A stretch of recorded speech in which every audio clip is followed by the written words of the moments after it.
কুমিল্লা থেকে আমাদের সাথে যোগ দিচ্ছেন সহকর্মী তানভীর খন্দকার। তানভীর, কারফিউ শিথিল অবস্থায় রয়েছে।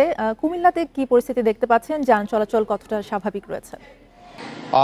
কুমিল্লা জেলা ম্যাজিস্ট্রেটের নির্দেশনায় কিন্তু কুমিল্লাতে ভোর ৬টা থেকে রাত ১০টা পর্যন্ত কারফিউ শিথিল করা রয়েছে এখনো পর্যন্ত। আজকেও কিন্তু সেই নির্দেশনা বাস্তবায়ন হচ্ছে। আর কারফিউ শিথিল চলাকালীন সময় কিন্তু আমরা দেখছি যে স্বাভাবিক জীবনযাপনের চিত্র কুমিল্লাতে। আমরা প্রতিদিন যেভাবে দেখি যে সকালবেলায় দোকানপাটগুলো খুলছে এবং সরকারি যে নির্দেশনা অনুযায়ী অফিস আদালত খোলার কথা সেগুলোও কিন্তু খুলছে। অন্যদিকে ব্যাংকে পরিমাণ বা সেখানে মানুষের যে ভিড় সেটিও কিন্তু প্রতিদিনের মতো কিন্তু রয়েছে। তো কোথাও কোনো ধরনের আসলে অস্বস্তির কোনো চিহ্ন নেই।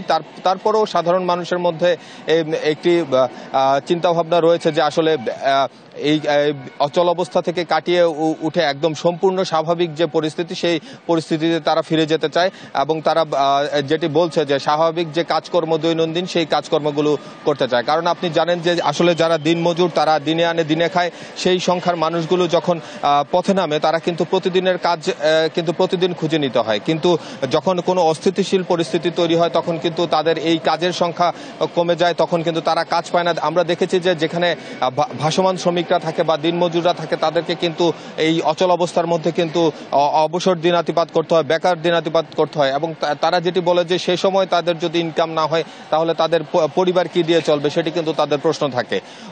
আর অন্যদিকে আমরা যদি বলি যে আসলে যে অবস্থা চলছে এই অবস্থার মধ্যে কিন্তু কুমিল্লা ইপিজেড এর যেসব ফ্যাক্টরিগুলো রয়েছে সেই ফ্যাক্টরিগুলো কিন্তু সচল অবস্থায় রয়েছে এবং কুমিল্লার যে বিসিক শিল্পনগরী সেখানে যে ফ্যাক্টরিগুলো রয়েছে সেখানেও কিন্তু শ্রমিকরা প্রতিদিনের মতো স্বাভাবিকভাবে কাজ করছে।